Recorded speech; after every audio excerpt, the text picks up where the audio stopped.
Hi, and welcome back with another taboo conversation with Riri. That's me. Today, I want to talk about relationships, especially monogamous versus polyamorous relationships, and why I, at this moment, have a preference for the second one. Like, my story is like most of you.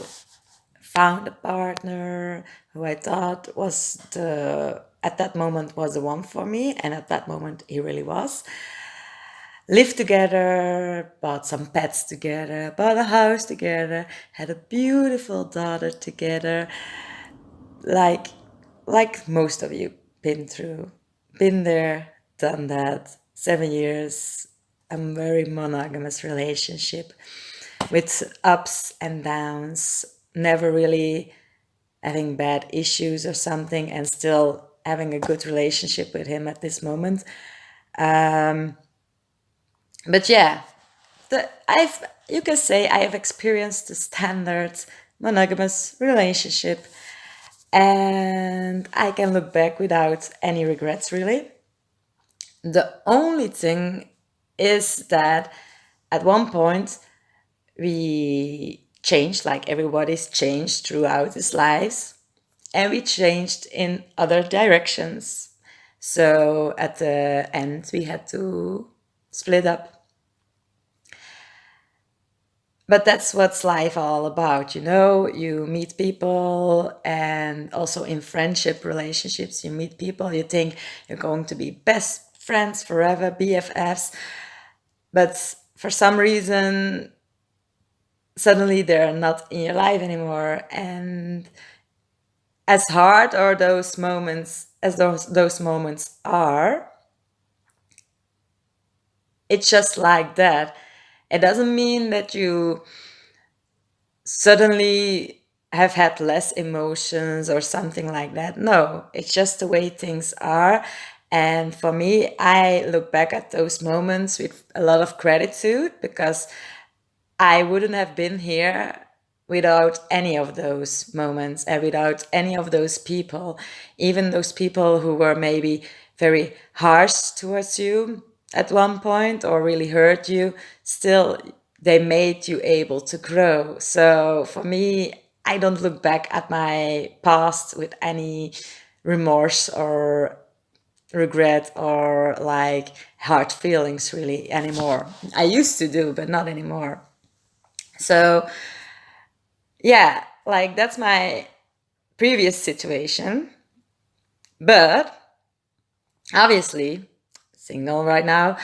And it made me look at things on a different level. And when we split up, it made me go within myself, really. And I needed to figure out what I really wanted and who I really was. Because yeah, you lose yourself somehow, and you have to figure out all over again who you really are, what you think it's important and stuff like that. And this made me do some research, both online as in myself. And I stumbled upon a term like called polyamory, and it got my interest, and I did some more research and more like digging into myself whilst experiencing a whole new me and growing to love myself. And like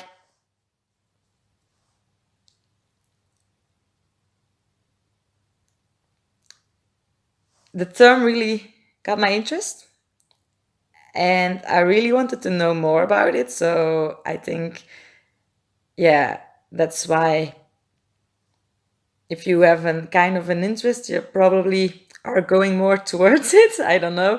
That's my theory, at least. And a good example, for example, if you don't really know what it is, you should look up on Netflix the series You, Me, Her. because that series is about a polyamorous relationship with one guy and two girls. But it's not the only way polyamory can be. Now, what makes me have a preference for polyamory? This is a very individual thing, obviously, and I want to share my thoughts about it. And some things you will totally agree and understand with, but other things you will be thinking like, "Oh, she's mad. She's totally mad. She's totally bonkers." But yeah, it doesn't matter really. That's why taboo conversations is about bringing honesty into the world, and don't hold back about your real thoughts, because like what I've known and experienced is that a lot of things happen in life, and because of the overall thinking you are scared to talk about some things, but that makes things grow to something that most of the times isn't. And afterwards, you discover that a lot of more people are thinking the same. And you're like, okay, but now it's too late, because the idea about how it's supposed to be grows so big that it's changed things and you can't go back anymore. So that's just one part, really. So now let me give you my 5 reasons why I tend to go to the polyamorous kind of relationships. Like, the first thing is really for me so simple, and I even thought about this when I was in a monogamous relationship. It's biologically, we are not made to be monogamous. We are actually made to make as many of babies as possible. And because of the 9 month stuff, yeah, the men just need to spread their seed. And yeah, so pure, going back to nature, biology, we are not made to be monogamous. That's one. Two, I am just a person who has a lot of love to give, but really a lot of love, and most people can't handle it. It's because, like, most people really don't love themselves 100%, like unconditionally. And if then suddenly a person comes into their lives who has a lot of love to give, it's very, very hard to receive. And through experience with friends and exes, I know most people can't handle my love. That's why I am so happy with my daughter. Oh, I can give, give, give, give, give. But yeah, I've just a too big of a heart, and I need to give it, and it's just too much for one person, so I need to spread my love, and also with you, my social media followers. So that's why I love this, actually, is I can do this, and I know people, if it's too much, they just don't look at it or just don't follow me. And if they like it, they will follow me. So I can give freely without having fears that, yeah, people will leave me again because of it. So yeah, that's actually very nice. So thank you. Um, Three, the third reason is that I actually did some research, and a fun fact is that monogamy is just a term that like exists for like maybe 500, maybe 1,000 years, but it's very young term. Like, before it was all about polygamy, relationships where you have one man and a lot of women and stuff like that. And it's invented by the church. And my conspiracy theory, yeah, watch at this. My conspiracy theory is that the church really wanted to control as many as possible. Side note, I'm a strong believer in God and Jesus, and I have a very good relationship with them. I am a very, very big believer and follower, but I'm not religious, and it's not to judge the church really, but yeah, they have made some decisions previously that I don't agree with, and one of them is to have control, to have the power really. And when you want control, you need to put them like in small groups, because the moment you have people alone, that's the moment you have people at their weakest. So two people is good to have power over. But the moment people are in groups, they help each other motivated and think about stuff. And then the power, the society, the heads of the countries and the world are going to have a problem, because the moment we think freely and we group together to make a statement, that's the moment they should be scared. So that's why monogamy, marriage, control, get the people down. Reason number 4 for me is about cheating. In my previous relationship, both me and my ex, we never cheated. But the moment I got single and I went on Tinder and the typical things, really, I discovered that a lot of married men or women or people who are in a monogamous relationship try to get with someone else. And some of them are honest about it immediately, but most of them you figure out afterwards. And they really opened my eyes, like, there are so many people cheating, really. And in a polyamorous relationship, you wouldn't have that, because one of the things polyamory means is that you are openly talking, having a very good conversation about everything, really. So you're openly talking that, yeah, I'm going to a date with that person, or yeah, I'm falling in love with I'm getting feelings for that person, and you talk about those things, because those things are actually very normal. Everybody goes through it when you're in a relationship. It's all with ups and downs, and there's so many people out there.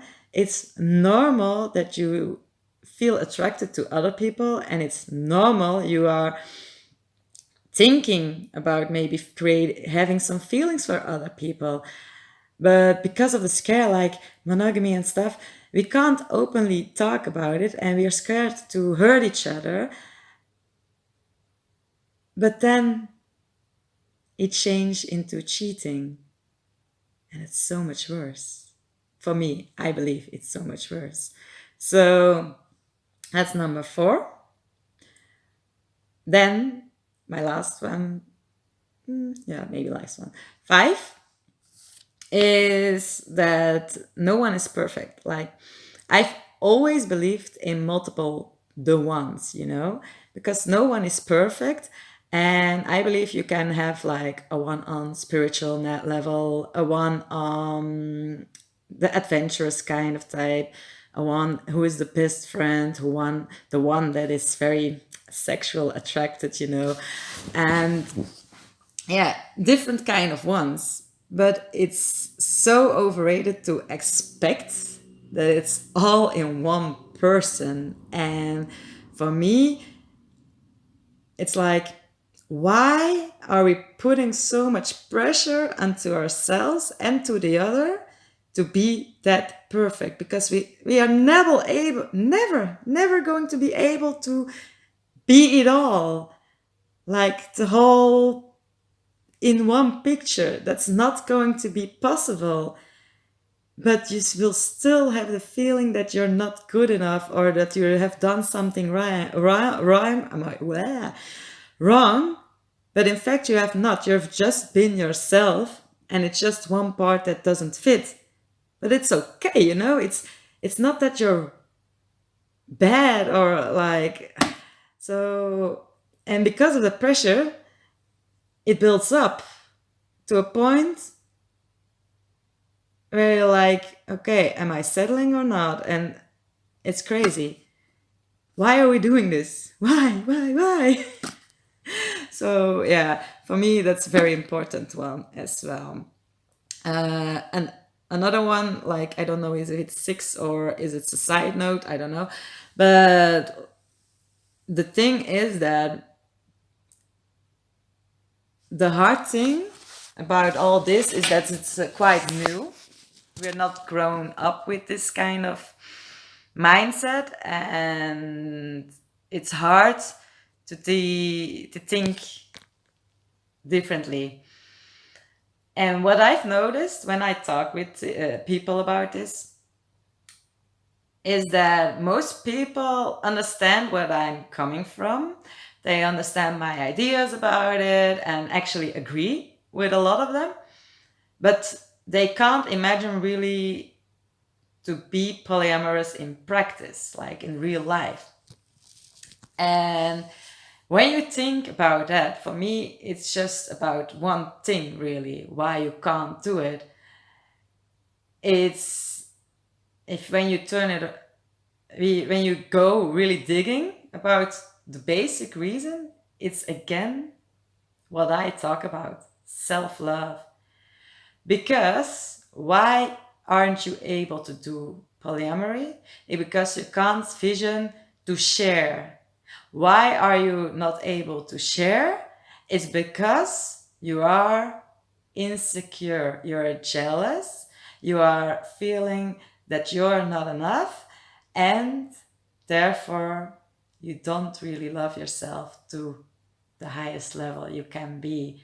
And that makes you insecure, and that makes you can't share, and that makes it for me more interesting to even do it for sure, because I know, like, if you are able to have such relationships like that, you're again next level. Then number 7, they keep on coming, my reasons. Number 7, and the last one, I suppose, is that we are coming from a time that was all about individuality. We needed to find ourselves. We needed to really find ourselves. So the self-love, again, unconditionally, is very, very important. You needed to be able to be happy alone. But we are transmutating to another kind of dimension. And it's all about the collective again. So groups are so important right now. The energy is shifting towards group energy, because with groups we can do so much more. And again, this is another side why polyamory is actually quite a good thing to experience, really. Like, test yourself with it. Maybe you are able to do it, maybe you're not. I've tested myself, and I know, like, I can actually say that I'm able to, but the difficult thing is to find people who are thinking the same like me. And still, I'm not going to settle for less because there are less people with that same kind of mindset, you know? It's like I have my expectations, I have the people where I feel attracted to or not. And it's not because it's difficult that it's not possible. So, okay. This was another taboo conversation with Riri. I hope you liked it. I'm very curious about your thoughts about it all, so definitely give me a reaction below the video. And have a nice day. Ciao.